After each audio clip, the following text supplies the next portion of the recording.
పేరెంట్స్కి అర్థమయ్యేలా మనం చెప్పాలి అంటే మనం వాడే ప్రతి వస్తువులో కోడింగ్ అనేది మ్యాండేటరీ అయిపోయి ఉంటుంది కూడాను. Yes. ఎలా దీన్ని మనం చెప్పొచ్చు అంటే ఇది ఈజీ అని ఎలా ఏ విధంగా చెప్పొచ్చు అంటారు అసలు? అంటే రియల్ టైమ్ ఎగ్జాంపుల్స్ తో గనక మ్మ్. స్టూడెంట్ కి చెప్పగలిగితే ఈ ప్రతి తను ఈజీగా నేర్చుకోగలడు. సో చెప్పే కాన్సెప్ట్ ని రియల్ టైమ్ ఎగ్జాంపుల్ తో చెప్పాలి. మనకి ఇప్పుడు తను ఏం చెప్పాడంటే జావా ప్రోగ్రామింగ్ లో మనకి ఆబ్జెక్ట్స్ క్లాసెస్ ఎట్లా ఉంటాయి అనమాట. మ్మ్.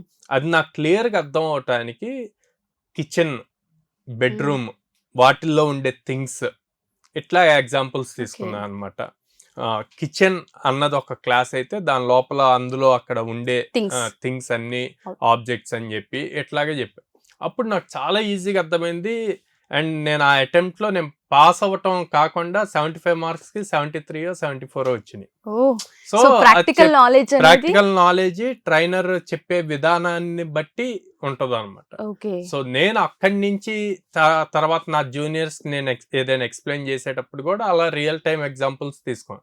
ఇప్పుడు కోడ్నాల్ లో కూడా ప్రతిదీ అలాగే అవును. ఎక్స్ప్లెయిన్ చేస్తారు అనమాట. ఎస్. అప్పుడు స్టూడెంట్ అనేవాడికి కోడింగ్ అన్న భయం ఉన్నా సరే ఇలా ఎప్పుడైతే రియల్ టైమ్ ఎగ్జాంపుల్స్ నేర్పిస్తూ చేపిస్తామో ఈజీ అవుతుంది, అర్థం చేసుకోవడానికి స్కోప్ ఎక్కువ ఉంటుంది. స్కోప్ ఎక్కువ ఉంటుంది. ఎస్.